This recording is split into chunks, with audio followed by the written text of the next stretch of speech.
Welcome to Humans Talking Humans, a Magic the Gathering podcast focused on the modern archetype humans.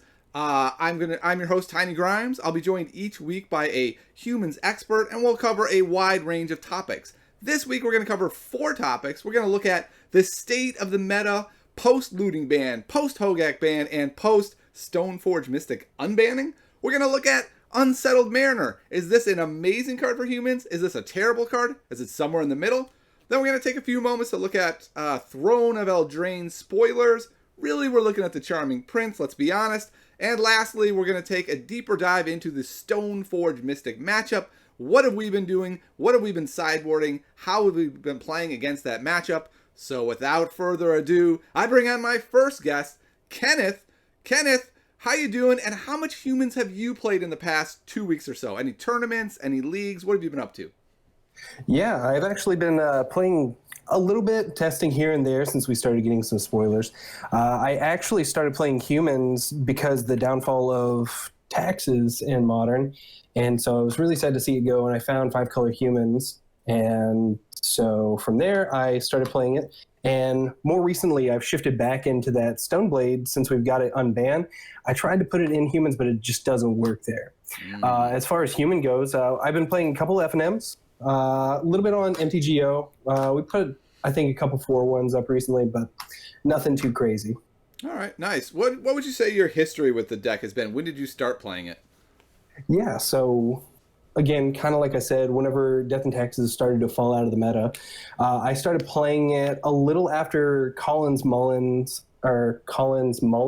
He took it to the SCG Cincinnati. He had that blowout game against Storm, and I saw it and went, that looks really fun. I want to play that deck. So it was probably December, January that I started playing it, and Nice. Since then I've been playing. So that was like late 2017, early 2018, and I've played it ever since. I've played quite a few like pre-PTQs. We did some IQs and stuff, and then just overall FNMs, win-a-box tournaments, different stuff like that, and I've just had a lot of fun playing the deck. Cool. I'm not going to do this every week, but since it's the first episode, I'll talk a little bit about myself.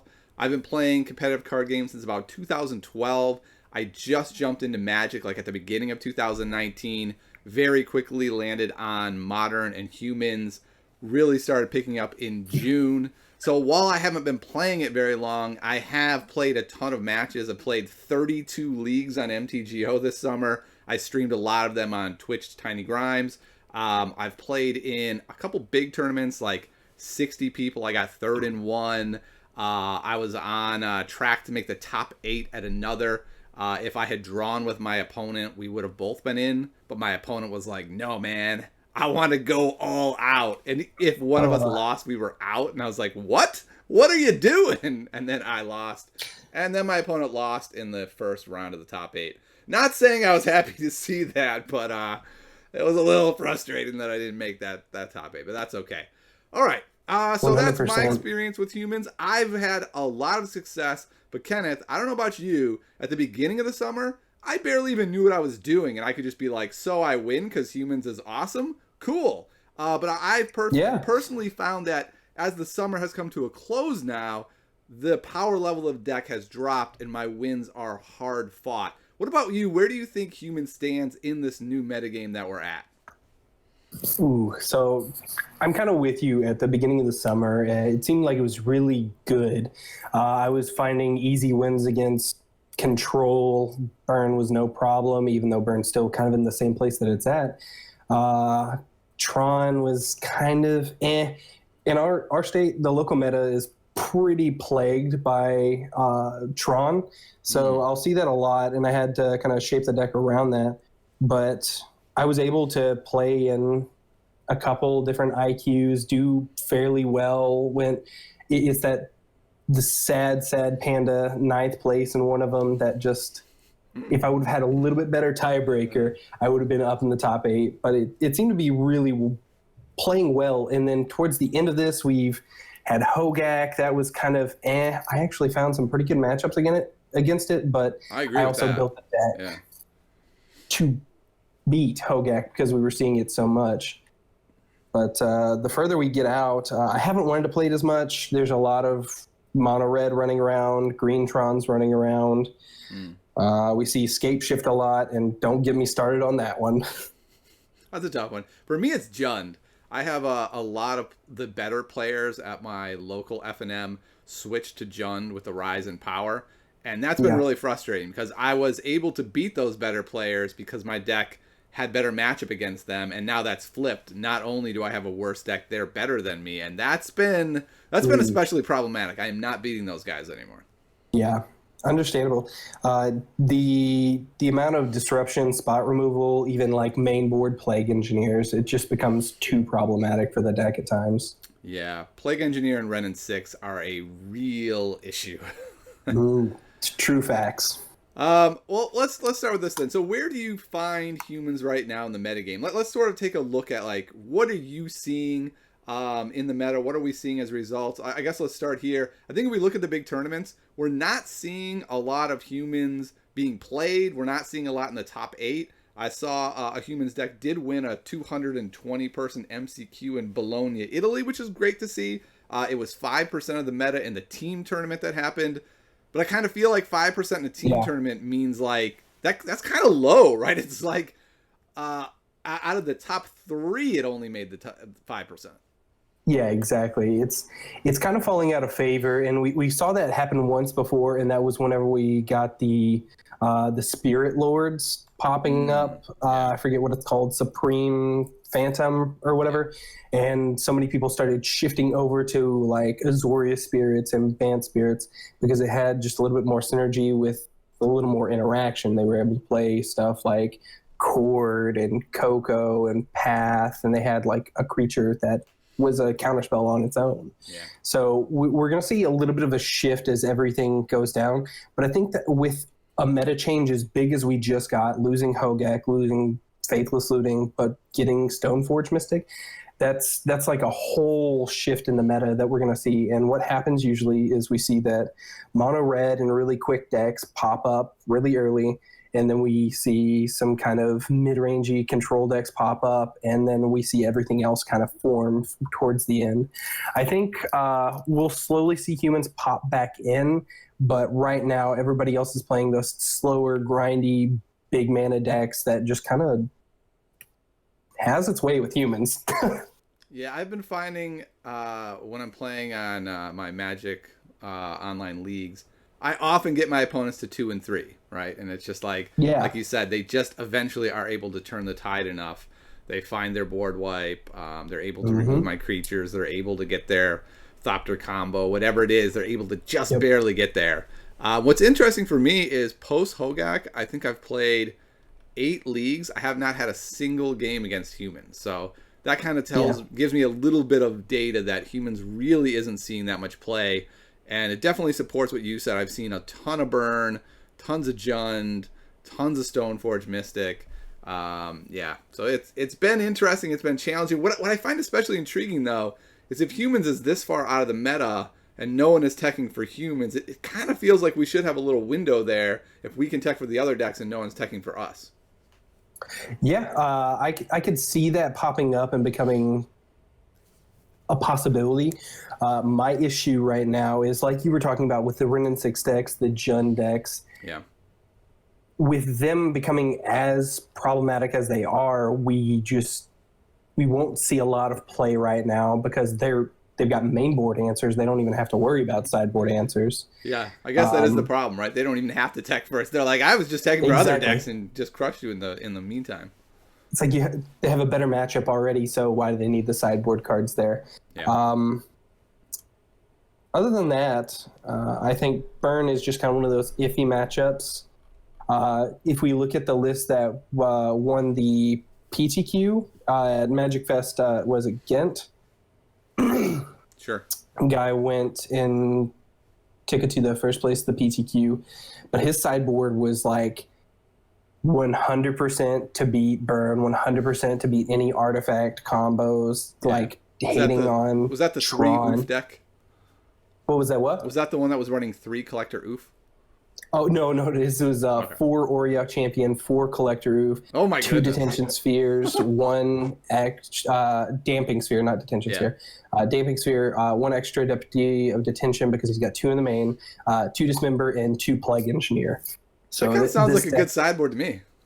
yeah, he was just ready for everything that he couldn't deal with. Yeah, that's interesting. What it doesn't sound like it deals well with, though, is Jund. Yeah, no.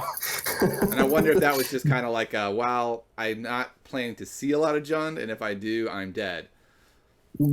Basically. All right, that's fair. It's Okay. just kind of a sad matchup, kind of like Scapeshift is for us. Yeah. So bottom line is, I kind of feel like we're okay right now in the meta. Like, there are people who have been like on a lot of podcasts I listen to post bannings and unbannings, they're like, big loser, humans is basically dead. And I was kind of sad. And then on the humans Facebook group, people are like, humans is dead, right?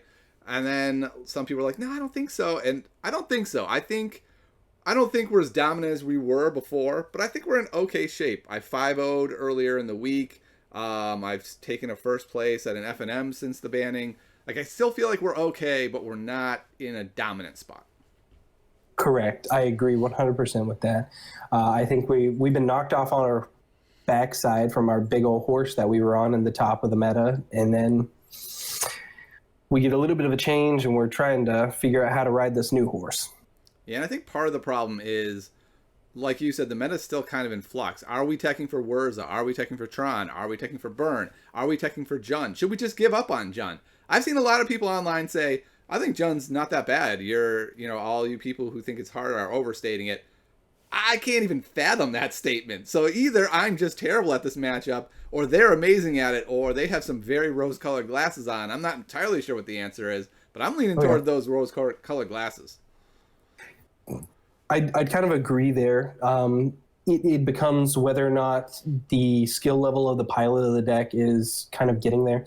There's a guy at my locals. We went back and forth so much. He played Jund a lot, and we had like this 50-50. It was like 1 week he 2-0, 1 week I 2-0, and it's just kind of that give and take.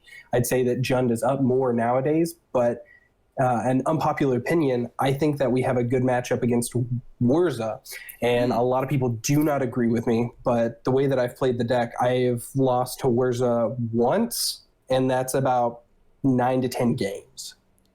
Yeah, I kind of feel the same way, but I've also put 2 Knights of Autumn in my deck, and then I have the 2 Oofs.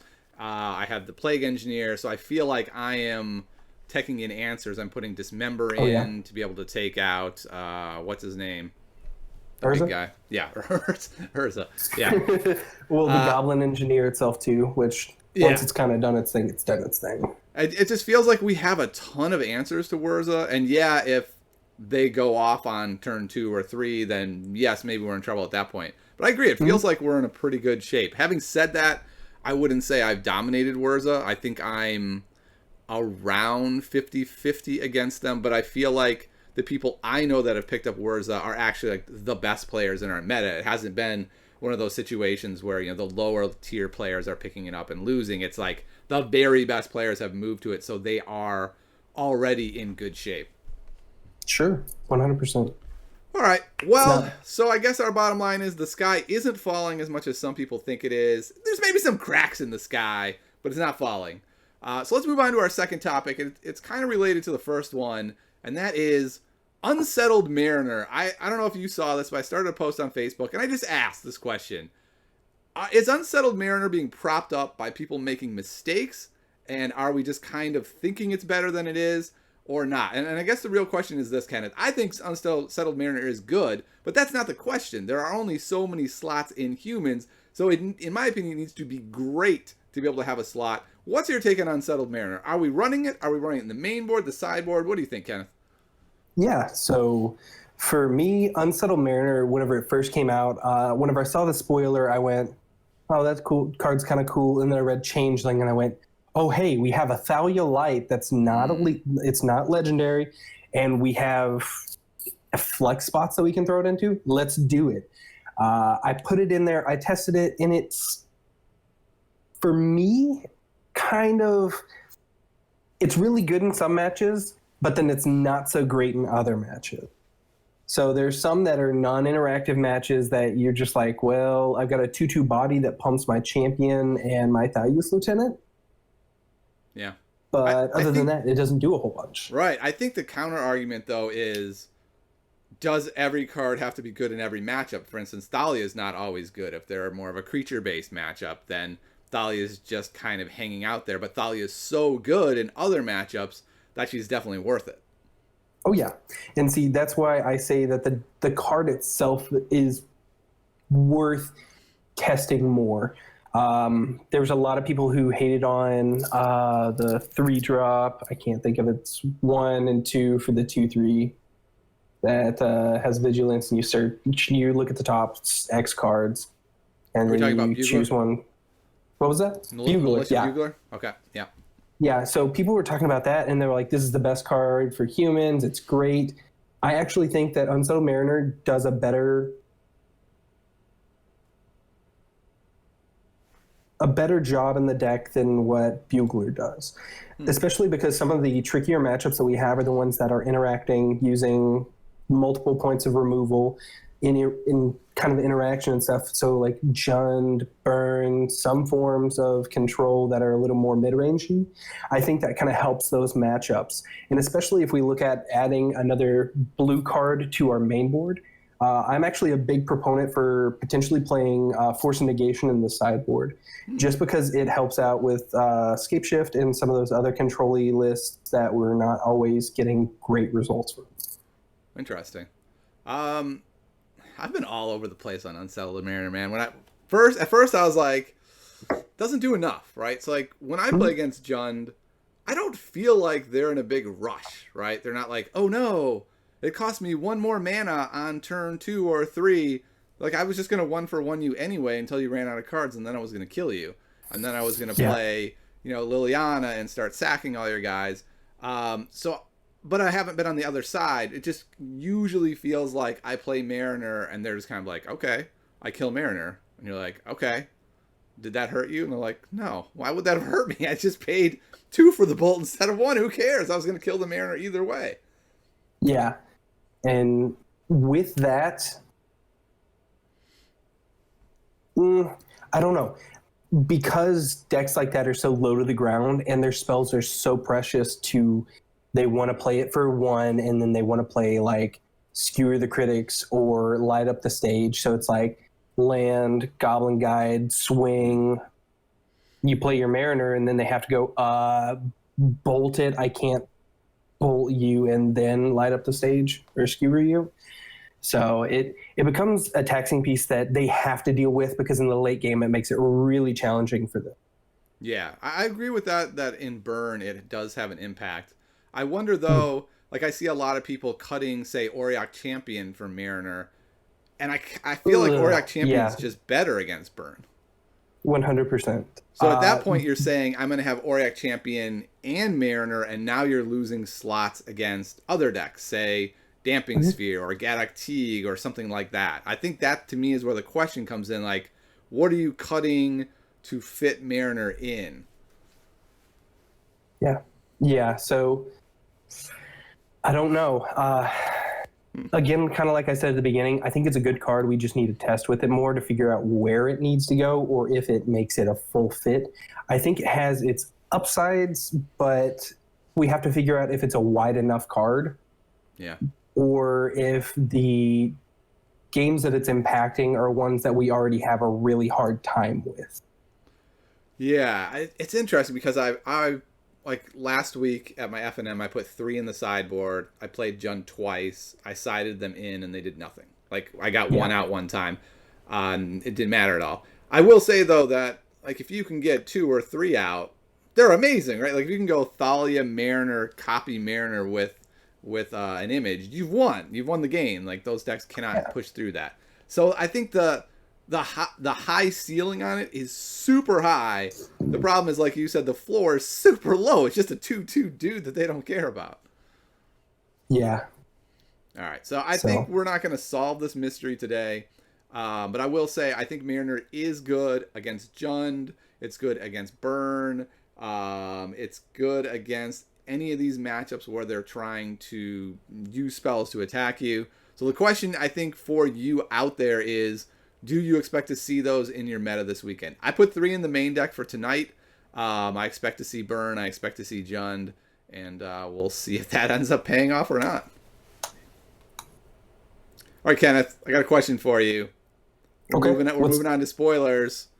Is the Charming Prince just going to replace the Mariner anyway? That's my question. Okay, I actually kind of want to save the Prince for a second and give my homie Robin Hood just a little praise. Sure. He's a sneaky card that I will probably test with it to see if it's any good.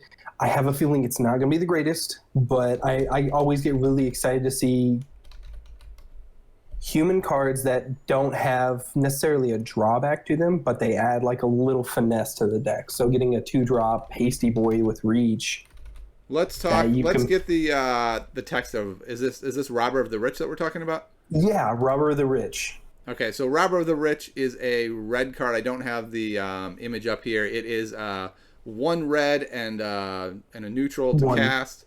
It's a 2/2 human archer rogue, has reach and haste, and whenever Robber of the Rich attacks, if defending player has more cards in hand than you, exile the top card of their library. During any turn you attack with a rogue, you may cast that card, and you may spend mana as though it were mana of any color to cast that spell.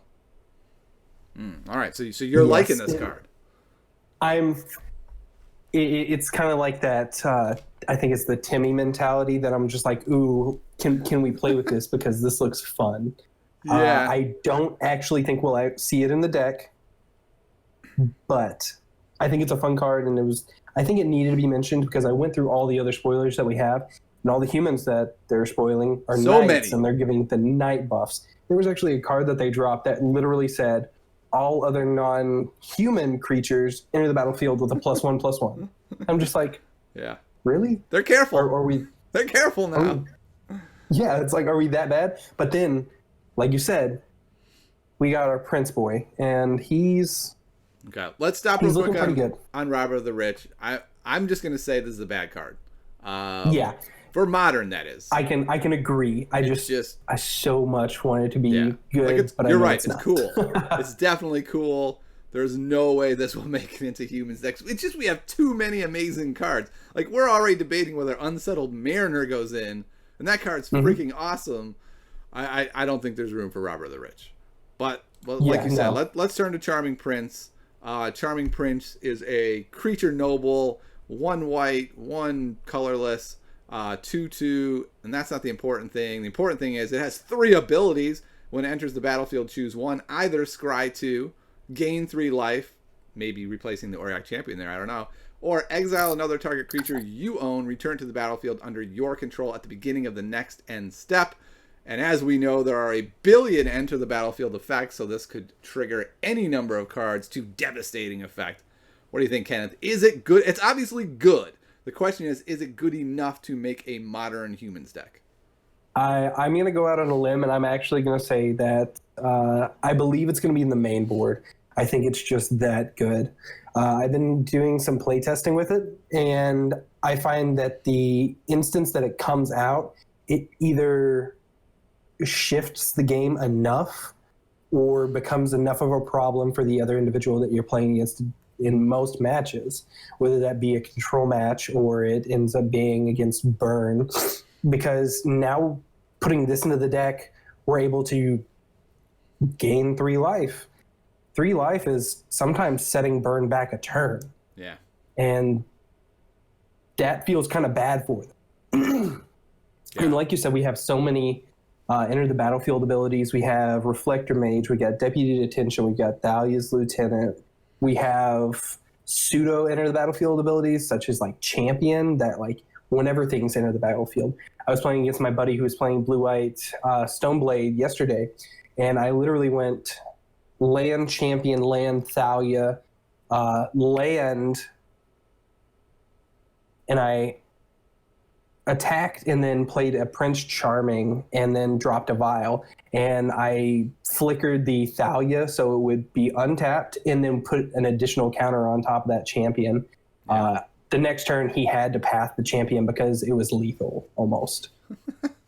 Yeah, what's really exciting to me is that unless there's a lot of like Death Shadow or Dredge, it feels like we can main deck Prince and just cut Auric Champion from the board, which would be crazy. It would free up so many slots if we're just running Auric Champion for the life. Of course, there are all kinds of other things it does. It gives us that flexibility, and like you said, it just does so many different things. Like I wonder, can we do things like cut an image as one of the places to cut? Because since it's doing its exile effect, that's kind of like what the image is doing, right? You get to image in copying a Reflector Mage. Well, here we go. We get to do the Reflector Mage's ability again. I don't know. It seems really strong to me.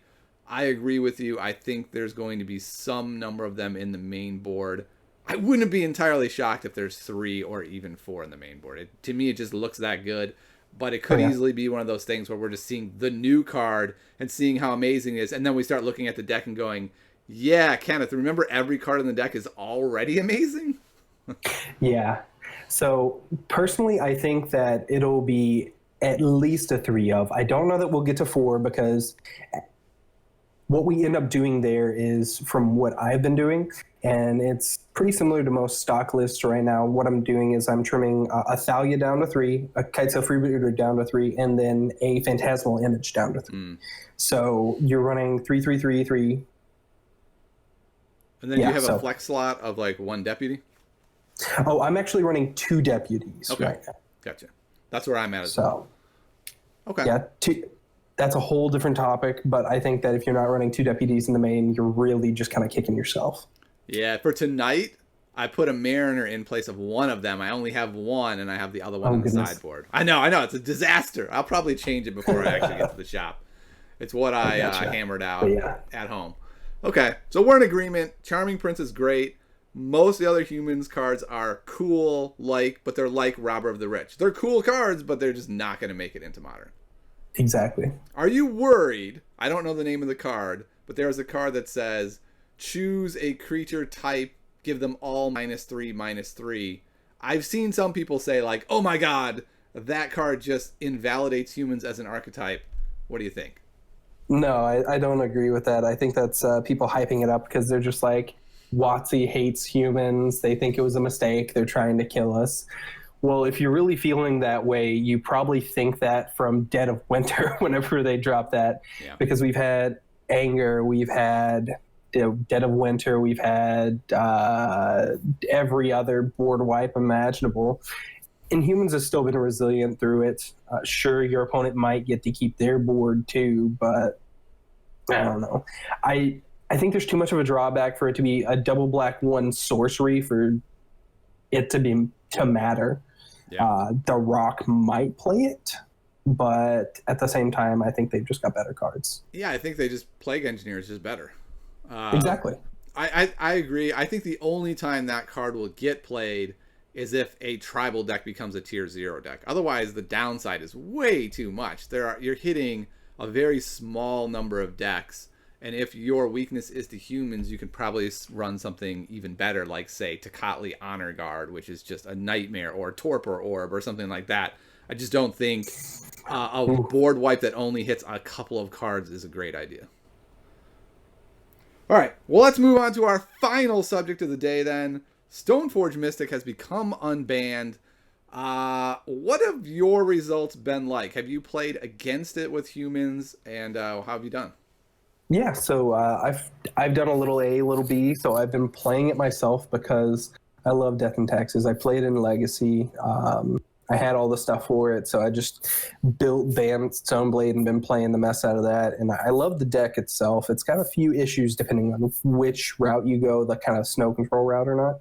Yeah. But playing against Stoneblade decks, I haven't seen a terrible issue, but I think that's because we're still trying to figure out what Stoneblade wants to be, because there's so many shells that I can go into. I think if your opponent's able to go land, do something, land, Stoneblade, go get Batterskull, start beating your face in, that becomes problematic, and we have an issue there. Yeah. All All right. Yeah, I agree that those decks are in flux. I think in some ways it's a negative for Stoneforge Mystic's players, but in some ways it's a positive because I never Mhm. really know if they have Stoneforge Mystic. If they just play a Plains on turn one, I'm like, this might just be a Stoneforge Mystic deck. I don't actually know. And I have to kind of Exactly. play as if it is because it's so impactful. So let's talk a little bit about what cards we're running in the deck and how we beat it. I would say one of my main things I like to do if I'm on the play is try to end up with a Meddling Mage on turn 2 so I can just name Stoneforge Mystic. I find that to be incredibly powerful against the deck. They have to then find a way to kill it, get the Stoneforge Mystic out, which buys me enough time to hopefully see a Reflector Mage, a Deputy Oh of yeah. Detention, or some other way of handling it. But remember, that's on the play, right? On the draw, I often will cut the cut the Meddling Mages because it's often too late. If you're playing it on turn 2, they've already played their Stoneforge Mystic if they have it. Oh yeah, and then they just cheated into play. There's no way to kind of get out of it.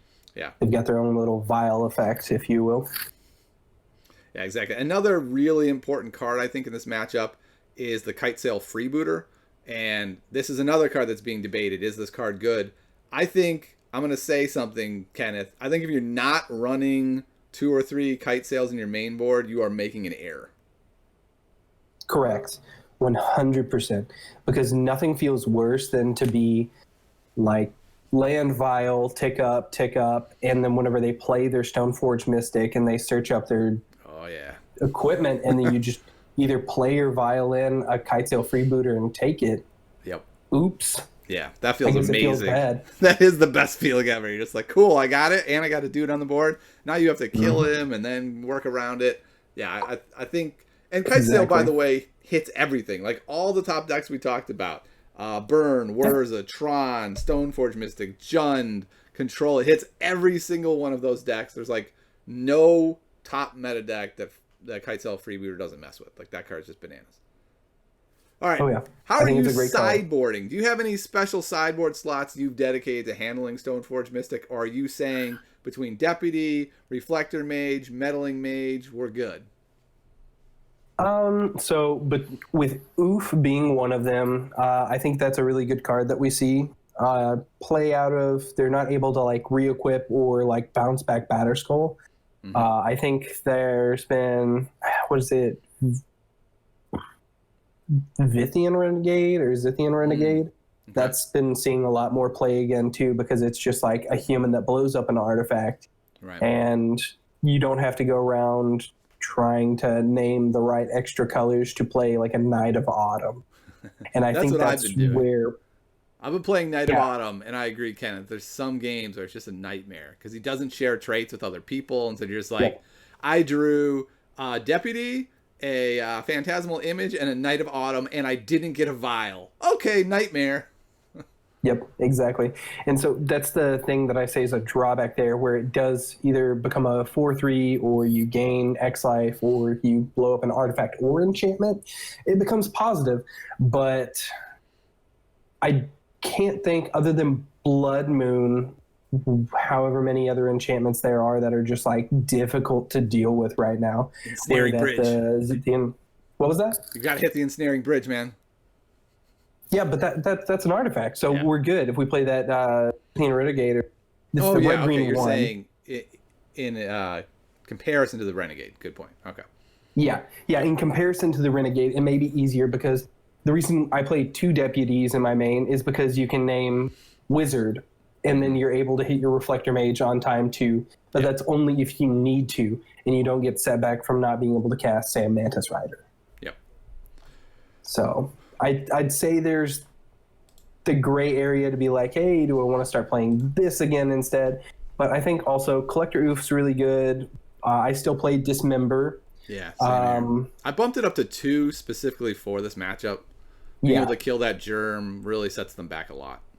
Oh yeah, because unless they're just gonna bounce it and replay it with the Stoneforge Mystic, that five mana to equip it to something is real steep. Yeah, I feel like it slows them down enough that they have to have a lot of mana available to overcome that. And if they've gotten to the point where they have that much mana available and you're not threatening lethal, then you lost anyway. Yeah, it just becomes really, really hard. All right. So basically the bottom line is to beat Stoneforge Mystic, prioritize those Reflector Mages to bounce the germ back, the Deputy to grab the Batter Skull, a turn 2 Meddling Mage on the play is amazing, naming Stoneforge Mystic. Dismembers are great. Some sort of artifact removal, maybe it's Night of Autumn, maybe it's the Human. Basically, be ready. Don't just say like, it's not that good. It is good. It's good. You need to have a plan. You need to have some cards ready to beat it. All right, Kenneth. Thanks so much for stopping by for the first ever episode of Humans Talking Humans. If you enjoyed the episode, make sure you let us know, because we will continue making these based on whether or not they are helping people. If we're just stalking into a void, probably won't make any more episodes. If this becomes a beloved show, then it'll run forever. So we'll see you next time on Humans Talking Humans.